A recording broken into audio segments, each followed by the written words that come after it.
This is the Prestigious Initiative. Welcome. I'm Chris Bean, and here with me is Chris Kent. Hello, Mr. Kent. Hello, sir. Today we are going to be picking up where we left off last time and talking about systems. These systems would be things like habits, daily practices, and routines, all with the mindset or with the influence of helping us achieve our daily tasks, our projects, our SMART goals, and then into the end goals. Now, you may have, and I'm sure everybody does, have some sort of idea of what a habit is. And just so you can understand kind of or at least my mindset for what a habit is, a habit, sometimes people say, is something you do automatically without thinking about. And okay, you probably have those. For example, showering every day. Hopefully you do that every day without thinking about it. Brushing your teeth. Hopefully you do that every day without thinking about it. But there's other habits that you do, perhaps like going to the gym.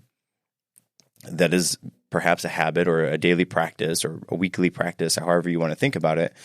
But it is a intentional thing. It doesn't happen automatically. You don't just, find yourself at the gym at 5 a.m. because that's what you did yesterday. You think about this. And moreover than that, you think about it in such a way that you dedicate time for it. And then you go out of your way to try to figure out what you're going to do when you get there. Or you have some sort of personal trainer or system that you follow when you're at the gym to help you reach whatever goals that you have. So sometimes, again, habits are kind of a weird term, at least for me. I don't necessarily think of all habits as happening without thinking about them.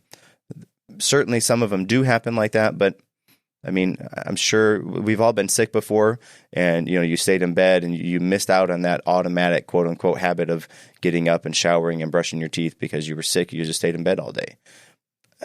So habits, some habits are like that, but I would say that some habits are also thought out, dedicated and a practice that you do. And so sometimes, in fact, most of the time, I like to think of my habits as daily practices as opposed to habits, because that kind of shifts my mindset and puts me into the mindset of this is a practice. I'm practicing this with the hope of benefiting, of whatever the outcome is at a later date. Yeah, and adding to that too, I agree with what you said, but also I think a lot of time habits too are also responding to a feeling or a desire. So, you go to the gym because you sitting down, you're feeling like you want to be active. Okay, you go to the gym and you go do that thing. Or, you go to the cabinet and pick out this snack that you eat every single day because on some level, I feel like you want whatever that snack is, or that same breakfast, or that same drink, or, you bite your nail because you feel the desire or the urge to bite your nail. I don't, like you said, Mr. Bean, I don't know if there's anything that you do without thinking necessarily. I mean, sometimes there's reactions which are done without thinking, but I think sometimes these habits are not unconscious. You're thinking about, hey, I want this right now. Let me go do this. Or I feel this way. And when I feel this way, this is the thing that I want to do. So, I think that habits most often are responses to feelings or desires or cravings even that we just allow or we do expecting a certain result from that thing, which creates the habit because we know when I feel this way and I do this thing, then this happens, or X, Y, or Z, that kind of thing. So, I mean, there's lots of people that study habits and how our bodies and minds and brains interact with habits, but just on a personal level, I feel like that's a kind of a categorization of a habit is feeling a desire or a craving or a need for something and then doing whatever it is that I know will fulfill that desire or craving or that need in the moment. And we'll give you that reward or that dopamine rush for doing whatever it is. And that, again, that's why it's the habit, because I know if I do this, I'll feel this way. And it's a cycle. Right. Yeah, exactly. I feel the desire. I do the action. I receive the reward. And then eventually the desire comes back again and I do the action, the reward, blah, blah, whatever. Sure. Yeah. And I guess, perhaps maybe we start about instead of creating new habits or routines or practices, maybe with some ideas about breaking perhaps bad or unwanted habits, especially, if they are completely automatic and you don't have you have the craving. I'm hungry, so I go to the cabinet and there's chips in there, so I eat an entire bag of chips, and that was my reward, despite perhaps at the end of that feeling, wow, I just ate an entire bag of chips. I should not have just done that. Sure, but also I think I've heard it that you can't break a habit. Habits are, once they're formed, they're there forever, but you can reshape or override those habits. Again, I don't know if that's the right way to say that, and there's tons of studies on habits and whatnot, but as far as I understand it, that habit's there, it's formed. You can either develop a different response to that habit, or you can decide how to achieve that reward a different way. But that habit, that desire is what is going to remain. But I guess, again, that's another difference in semantics of breaking or reshaping, because you're still doing something in response to a stimulus or a desire to achieve your result. So I think the difference there is what you do to get the result, because you're going to have the desire. You're going to do one thing to get the outcome or the reward, but changing the thing you do to get that reward might be what we consider the habit, or breaking the bad habit, or breaking the bad action to receive the reward from the desire. Okay. And do you have any perhaps like practical things that we could do to remove or reshape that negative habit? Right, it depends on the habit. I mean, so let's say we'll stick on the potato chip one. Sure. I'm hungry or bored or fill in the blank, and I go to the cabinet and see the potato chips, eat the entire bag, and then think to myself, man, I probably should not have just ate an entire bag of potato chips. Okay, yeah. Well, it depends on what the desire is. Are you desiring the bag because you're hungry? I'm bored. You're bored. Okay, well, go pick up a book. Go play a video game. Go exercise. Go do a craft. Go work on a task to help you achieve your goals and work toward finishing a project. A bored eating is literally the most unproductive thing. I'm bored, so let me eat. I'm bored, so let me go do this thing that's going to have a potentially negative consequence on my body. Fair enough. But that is a quote unquote normal occurrence for a huge number of people. Sure, yeah. Well, I mean, if you're bored and you decide to stave off your boredom by eating, I mean, if you think about it, you're bored, so you want something to do. Find something different to do rather than eat a whole bag of potato chips. Because, I mean, maybe it's the case. You see the potato chips, you're bored, you grab the bag, you eat the entire bag. Afterward, you probably don't feel so good about it. It felt great to eat those potato chips, but afterward, you look back at the empty bag and say, oh my gosh, I just ate a whole bag of potato chips while I was sitting here. Okay. You didn't like you got the quote unquote reward from eating the chips, but afterward, there's a shame and regret about doing what you did. So maybe find something different. Drink some water instead. You're still putting something into your body. You're still doing something. And I would argue, or I would assume, that in that case, in the scenario here, you're bored. Let me go eat a bag of potato chips. You're not just sitting on the couch eating a bag of potato chips and doing nothing else. You're not thinking, oh, 1 chip, 2 chip, oh, 3 chip. You're probably doing something else, watching a TV show or, looking at something on your phone while you're doing that. Well, scrolling endlessly through social media is another habit trying to fulfill a desire to earn a reward. It's another kind of habit that you can reshape. So rather than scroll endlessly on social media trying to receive dopamine hits, like I said, go outside or exercise or work on a project or do a craft. And like we talked about, you may not feel the motivation to do those things, but just start small. And then eventually you might find the motivation to get some of those things done. But the thing, I've heard it said, And there's a whole lot more into the conversation, but the main idea of the conversation, is no free dopamine. So you don't just get on your phone and get a free hit of dopamine. The one of the reasons that dopamine is such an effective or powerful thing is because normally, or before the era of social media and in instant gratification, you had to do something to earn that dopamine. So, you'll say way back in the day, hunter-gatherer societies, they had to wait hours for their prey. They had to hunt their prey, they had to kill it. And that's where they got their dopamine hit from, is the activity of hunting. But it wasn't easy. They couldn't just open their phone, oh, boom, here's, instant download of dopamine from social media and all these people liking my post and whatnot. Okay, I'll put that down. Let me go back to eating potato chips.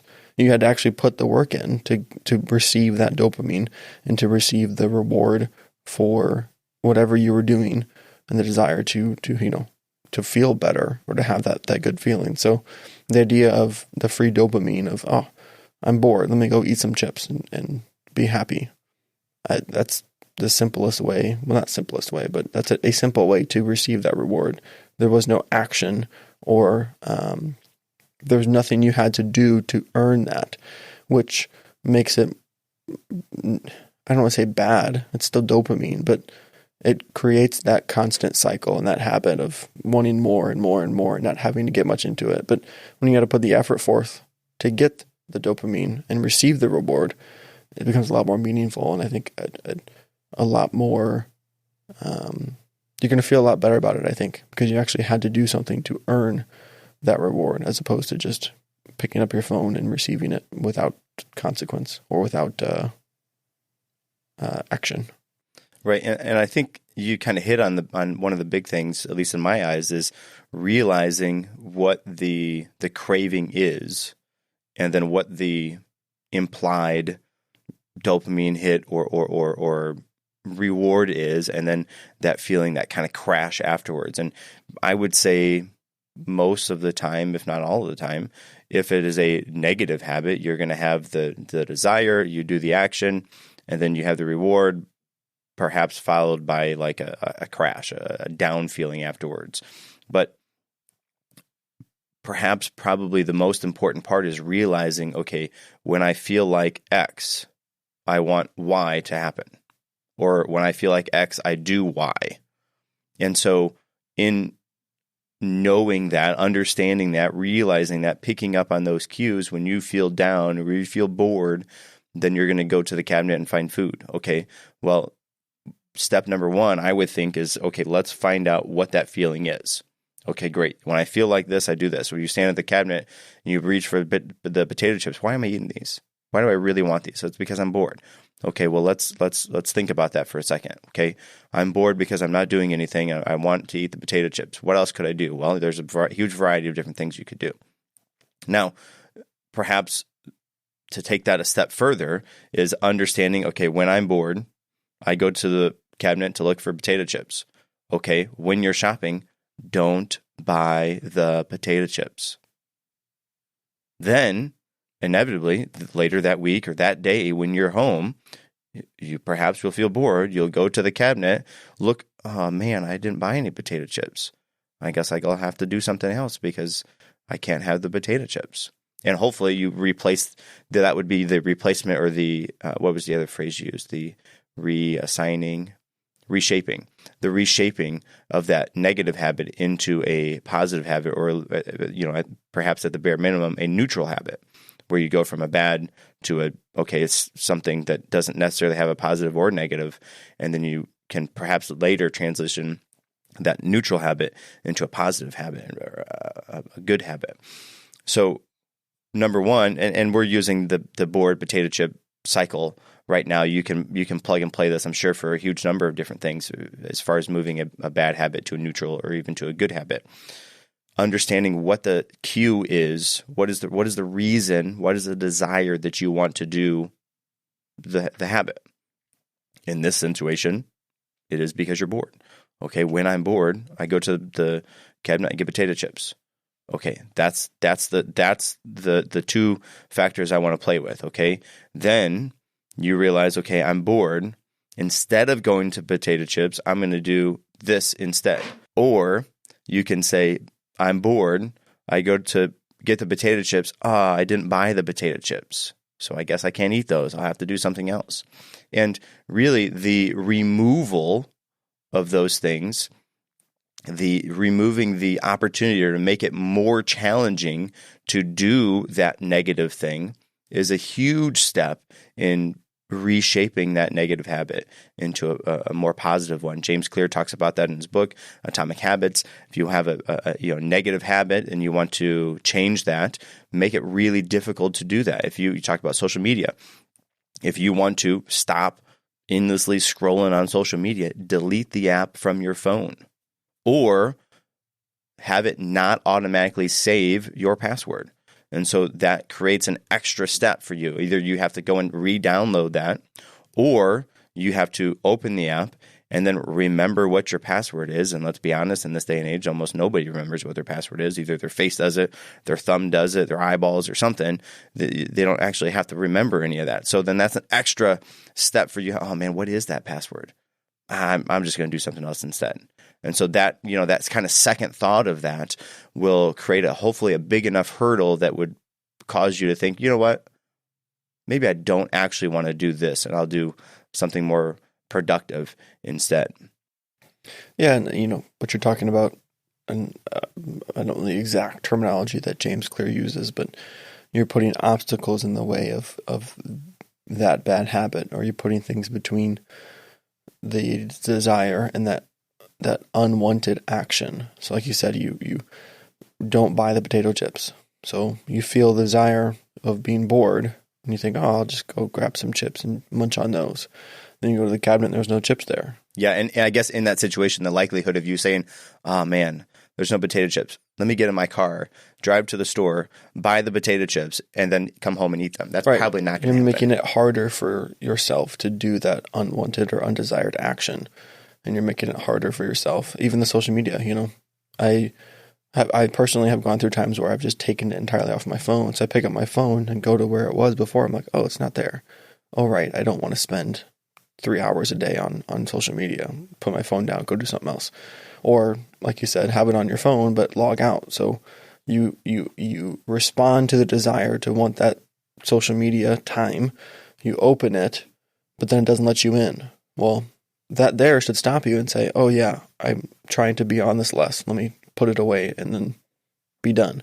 As opposed to if you're already logged on, you push the button, oh, there you are. Boom. Back into the whole feed of the social media. So adding those barriers or the boundaries, because let's face it, sometimes, like you said, in this day and age, social media is important for our news and getting information. Social media is important for conversing and socializing with other people. You're at a party or something, you met somebody and you want to connect with them. Oh, hey, what's your Instagram? Let me pull your Instagram up. It's not, sometimes, I'm not saying it's impossible, but it's a useful tool in society today as well. So maybe you don't feel comfortable or you can't afford to not have it on your phone.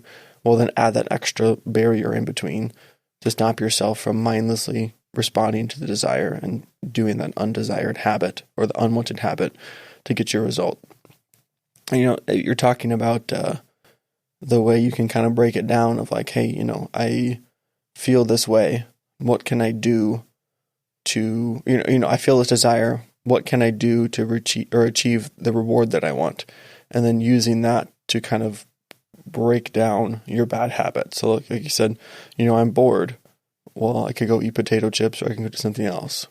I think sometimes when trying to work on or think about bad habits or even good habits sometimes too, I like to start from the opposite end of the end result. Like for example, I have a bad habit of picking the skin around my fingertips. A lot of people bite their nails. I just pick at the skin. Well, sometimes I look at my hands and I'm doing damage to them. They don't look good. I don't like the way they look. So I think to myself, okay, I don't like the way this looks.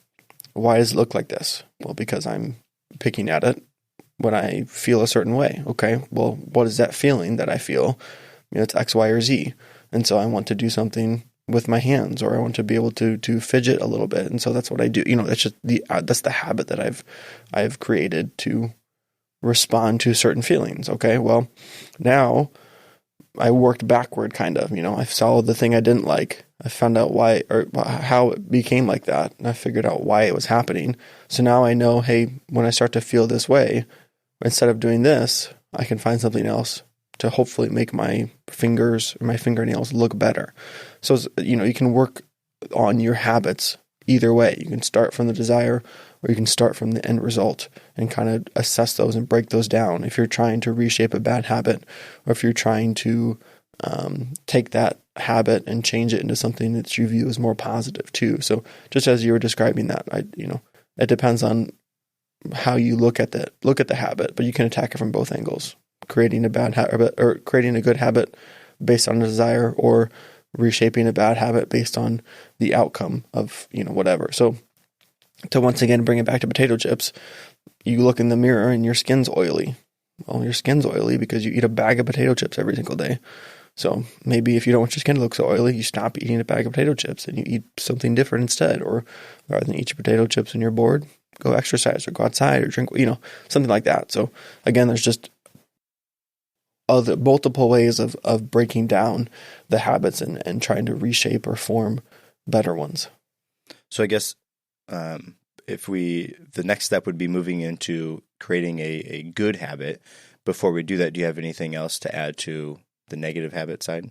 No, like we talked about, we say it every single time, we're not experts on any of this stuff. We've read a few books, heard a few podcasts, had a few conversations about this stuff, but by no means are we saying that, we're scientists and this is the way you're supposed to interact with habits. But, we've taken things that we've heard and implemented them into our lives, and it's seemingly made a benefit, or seemingly been beneficial to us. So this is all just coming from a place of more, I would think, this is what you and I have learned and how we interact with habits and whatnot. So I just don't want to seem like I have any idea what I'm talking about, really. I have a small idea, but we come from a place of practice and use, as opposed to a place of knowledge and scholarly information. Sure.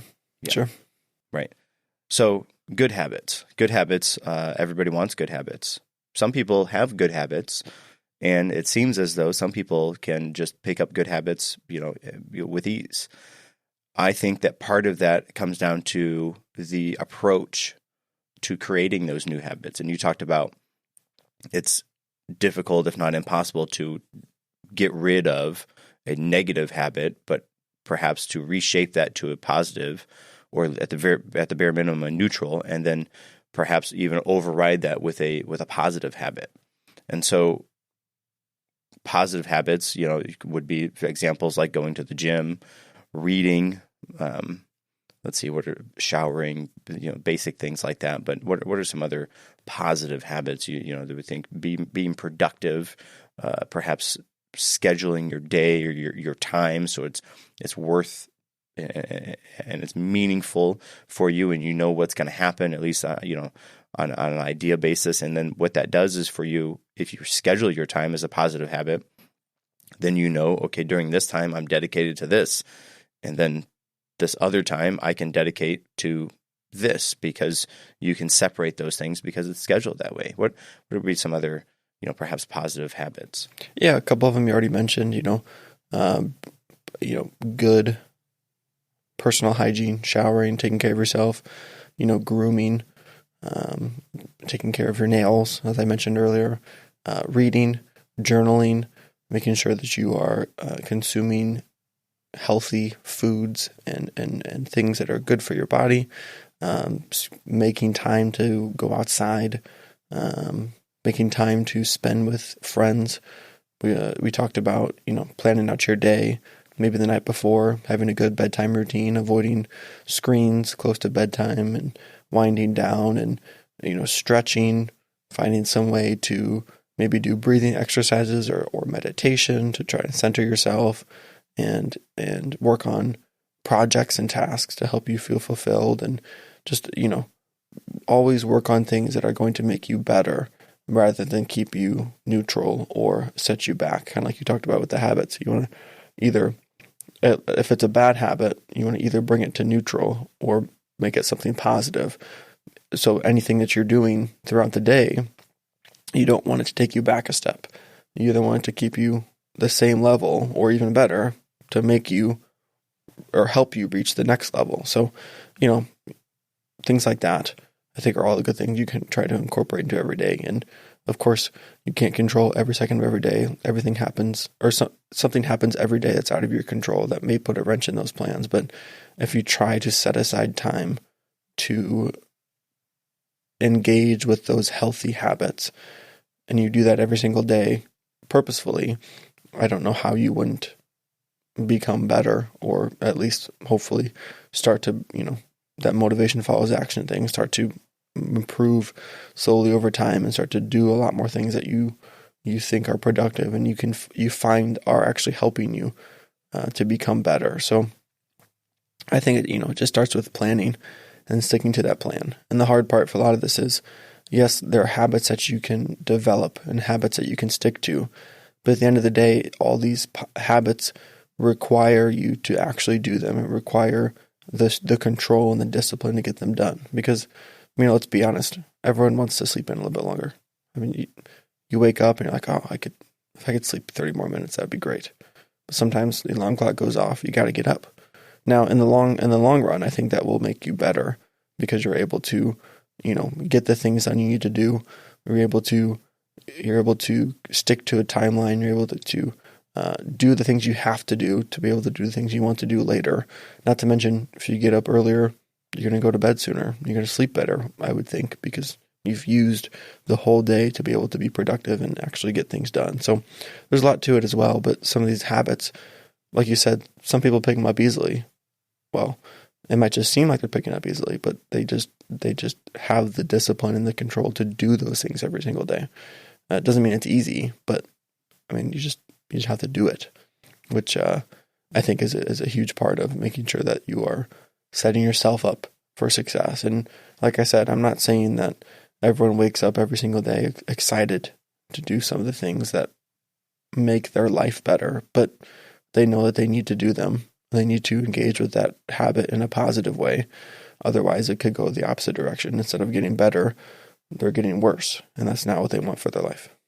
So I guess that kind of got off your topic there, but a couple of the things I mentioned earlier I think are a good starting point to having those good habits, and I guarantee that you start with those few small habits, even more better ones will come because you're already setting yourself on that right path or that right trajectory toward being better.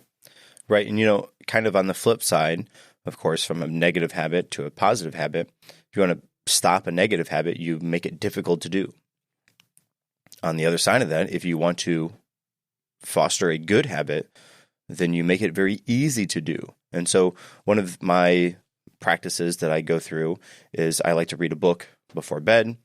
In fact, I have 2 specific books that I read before bed, and I'll talk about those perhaps later on, but I put them on my pillow or at the very least right next to my bed.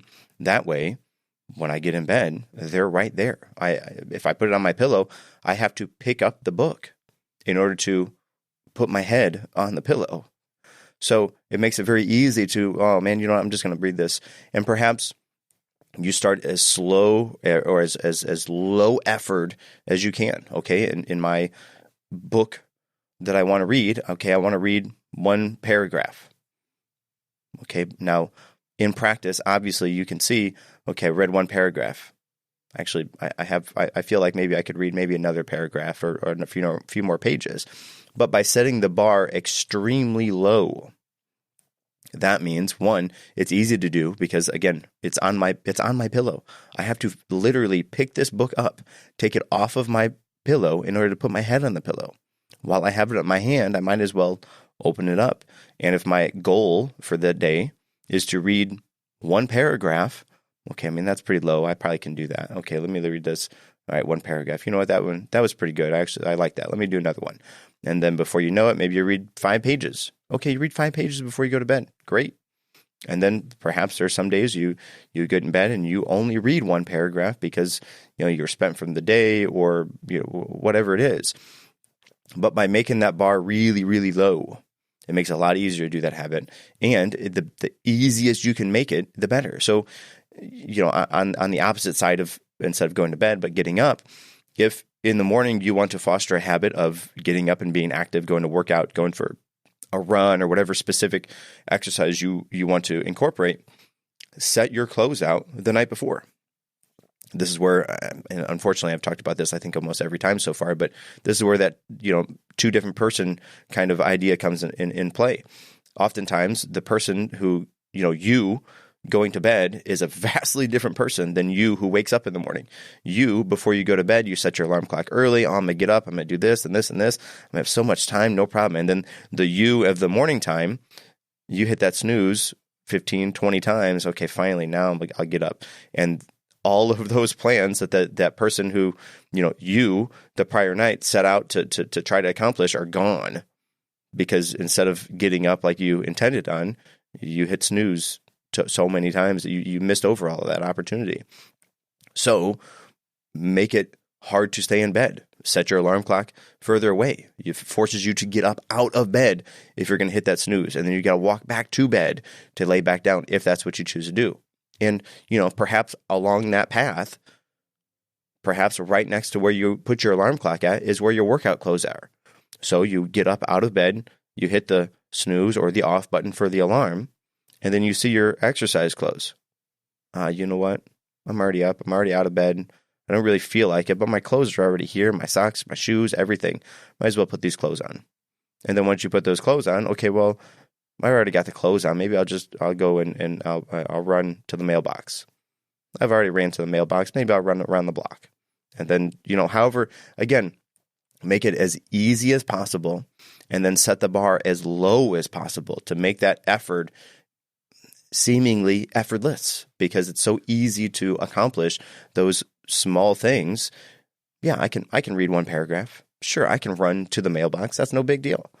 But really, it's not necessarily the action of doing that, but it's the action of, doing that. It changes your mindset from the person that, doesn't read or doesn't get up and exercise, to the type of person who does read before going to bed and does get up early and do exercises.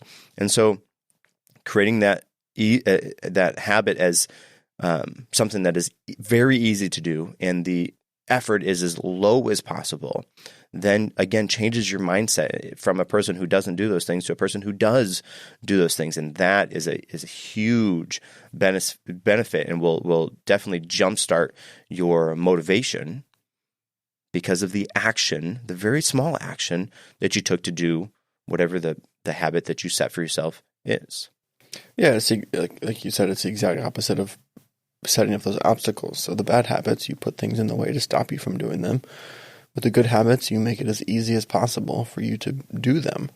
And, if you really want to do those things and create those good habits, then having yourself set up for success. And like you said, you wake up, okay, put the clothes on, great, might as well go run now.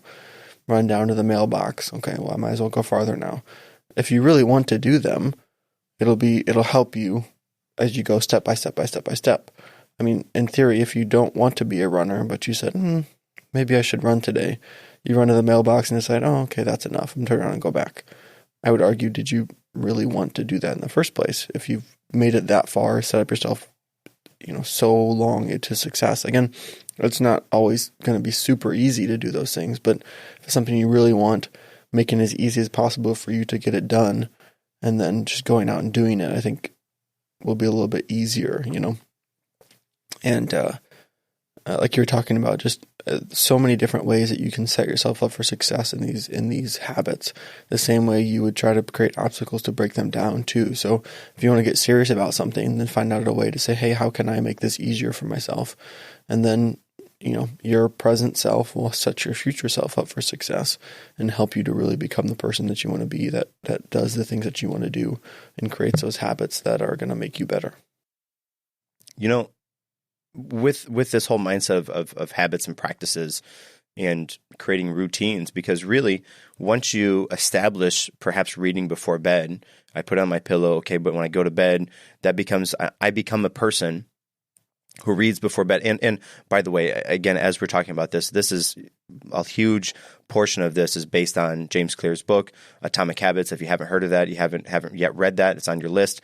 Put it at the top of the list. Read it. It's phenomenal, hugely beneficial as far as setting up the different mindsets and practices of how to establish and create good habits and break bad habits.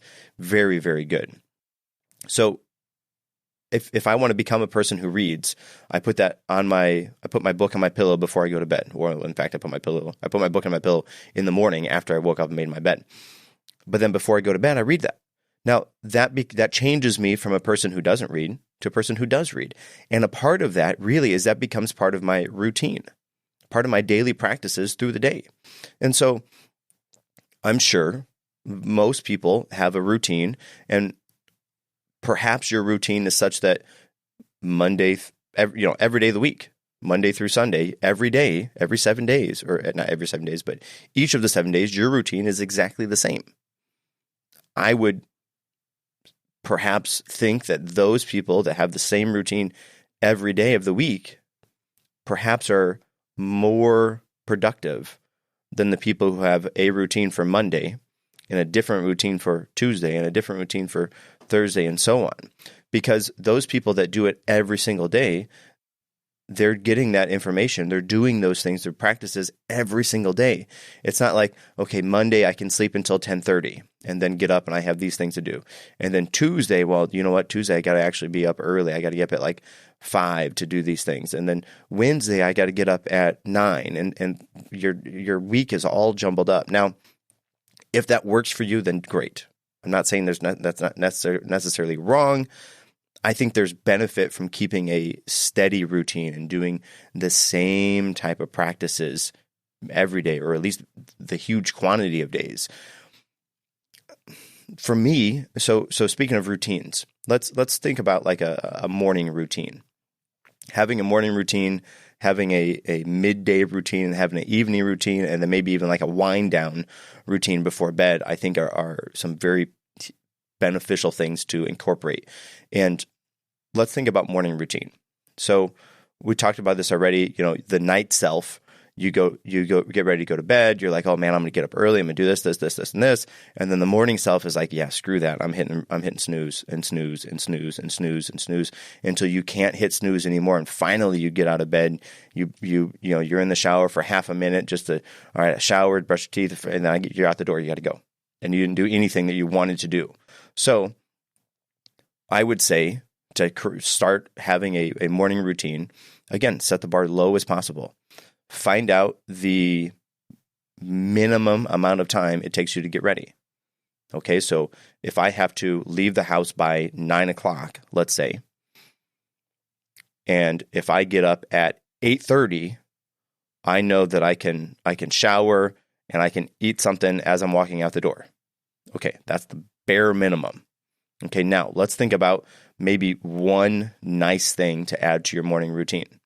Okay, maybe you want to have a cup of coffee before you go to work. Okay, how long does that take? That takes an extra 15 minutes. All right, so then instead of getting up at 8:30, you get up at 8:15. Okay, then you do those things that you did previously, and then you make your cup of coffee. You do that for a couple of weeks. Okay, great. Now let's think about some other things you want to add. Maybe you want to meditate, maybe you want to read, whatever those things are, and then start to incorporate those as daily practices. And I would say, if that is the type of system that you want to set up because you have nothing, and again, that would be coming from nothing. Like that, your standard is, before implementing any kind of routine, you get up at the bare minimum. You're out the door. You don't even get to do anything before you leave. Okay, start slow, right? But if you have some kind of a routine already, just kind of modulate and think about, okay, these are the things I do.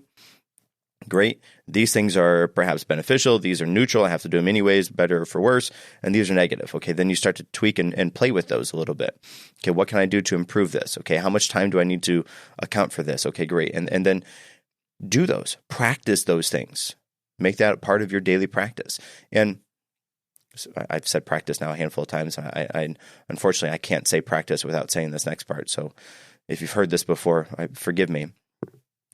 People like to say, practice makes perfect. I think those people are wrong. Okay, so then the flip side of that is perfect practice makes perfect.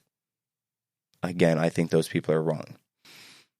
I come at practice as a form of doing things over and over again, being repetitive. And so my philosophy on practice of any sort of anything is practice makes permanent. The way you practice something is the way you're going to perform it, or the way that you're going to do it. If, for example, if I write my name and I spell it incorrectly, but I do it 1,000,000 times, is it perfect? No, I spelled it wrong. So practice doesn't make perfect. Okay, fine. Then you think, okay, perfect practice makes perfect. Okay, fine. My question for that is, how many times have you written your name in your life? A heaping load of times, I'm sure. Now, is it perfect? No, again. So then you think, okay, perfect practice. Okay, I really try to focus on writing my name, make it really good. Okay, great. And then every time you write your name, okay, it looks really good. But the opportunity or the chances of that being the same each and every single time you write your name is not going to happen. Humans are human. They're not computers. And so therefore, perfect practice makes perfect out as well, because I don't think humans can do very little, if anything, perfectly. So perfect practice out, but practice makes permanent. The way I practice something is the way I'm going to perform it. So in my daily routine, if I practice something and I practice over and over and over again, is it going to be perfect? No, because I'm not perfect. I can't be perfect. I'm a human. And in fact, I would think trying to strive for perfect will set yourself up for failure, because you can't be perfect. So practice it. So make it a permanent part of your practice, a permanent part of your routine. So it happens continually. And as such, as you're building your morning routine, think about the different things that you can add to it and practice those things until they become a permanent part of your routine, a permanent part of who you are. Start to see yourself as somebody who does read. Start to see yourself as somebody who does work out, as opposed to somebody who wants to do those things. Yeah, like you mentioned it earlier and just mentioned it again now, but tying it into your identity. And, I'm not someone, I don't read every once in a while. I am a reader, someone who reads. The same way you wouldn't, attribute negative things to yourself. You wouldn't say, "Hey, I am a mean person. I'm a meanie." Well, sometimes I could be mean. It's again the opposite and the inverse of both those things are helpful for becoming who you want to be. So if you want to become someone who does a positive thing, then start calling yourself that. I am a reader. I am a runner. I am I don't say worker outer, but I'm someone who goes to the gym. I exercise. The same way you'd say, hey, I can be mean, not I am mean. I can be lazy, not I am lazy. Things like that. Just changing the way that you interact with yourself and the identity you attribute to yourself too is a key part in all that stuff as well. So, like you said, practice makes permanent. So make sure that you're doing the things you want to do, because those are things you're practicing, things that are going to stick with you for a long time. So rather than practicing the bad habits, practice the good habits to help you become the person that you want to be. Yeah, we started with this, but having your end goals, having your SMART goals, having your projects and your tasks, how does this play into this? Well, you have those things, right? If I have an end goal that I want to be able to be more intellectual, I want to be able to be smarter than I am, I want to be more creative than I am, I want whatever those things are, okay, then you peel that back. Okay, what's a SMART goal for that? Okay, I want to read 5 books this month, or I want to write this many blog posts this month, or whatever those things are. Okay, what are the projects for those things? Okay, these are the projects. Okay, what are the tasks? And so pulling those back, part of that ends up with your daily routine, your practices that you go through on a daily basis. What of your daily practices or your daily routines help you achieve your tasks and your goals and your SMART goal, or your tasks, your projects, your SMART goals, and then your end goals? And if they're not towards those things, what are they for? Right? Why are you doing those routines? If they're putting you, on a similar trajectory or if you're going to end up in a similar place, you have to decide, okay, is this what I want? Or can I tweak this a little bit to make it line up better with my end goal? Or I find myself doing this potato eating chip thing, and that's not anywhere near any of my goals. Okay, so perhaps I want to tweak that to be something that is in line with my values, my tasks, my projects, my SMART goals, my end goals, and adjusting those things so that they all line up. And so hopefully you have a list of end goals, and then from there you created a list of SMART goals, and from there you have a project, and then from there you have some tasks. Now, think about those things, break them down into the daily practices or habits or routines that you do. What can you incorporate that would line yourself up with all of those other things that you've already discovered that you want for yourself? And perhaps take a true look at those and think, what of those things are you doing that is putting you in a complete opposite direction that you want to go? And then adjust, tweak, modify, or drop completely those things that aren't lining you with the goals that you want to achieve. I think that's a good place to end. Yes, sir. Yeah, it's a good conversation. And as before, I'm sure there's different ways of approaching things and better ways to do it, but it's a good start. And I think next time, to kind of build on routines, why don't we talk a little bit about what our routines are? I'm sure you have a morning routine. I have a morning routine. I have a nighttime routine. We have these things. Why don't we kind of delve into that a little bit? We talk about our routines a little bit next time and build on that from next time. Yes, sir. Okay, very good. So as I've talked about previously, I like to talk about the book that I'm reading. I talked about last time, I'm reading the 48 Laws of Power. It is a hefty book. I am, around about close to 100 pages in. I'm about to start Law 13. So I'm still on this one, still finding immense value in this. And it's interesting because some of the laws that he's talking about in here, and of course I talked about before, but he gives like a historical premise on, okay, this is the person who failed at this. This is why they failed at it. Here's the actual thing that's going on. This is somebody who succeeded at this. Here's why they succeeded at it. And then, what is the actual law? Like, what is it and how can you apply it? And then what happens if you don't do it? Hugely, hugely beneficial. I really like the historical portions of this. And it is really interesting hearing reading these, I guess, laws, and then seeing how perhaps like on TV shows or movies or in my past life, that's not how to say that, in my life up till now, I've seen these things play out, and I can say, yes, that has happened. Absolutely. I've seen this happen. I've been in this situation before. So that is kind of, it's interesting to think about those kind of laws of power in my own history, not to mention what I've seen on TV or heard about from others' experiences. So I really have liked that book so far. Again, if you haven't read it, it's The 48 Laws of Power by Robert Greene. Check it out. Very, very good. Thanks for joining us.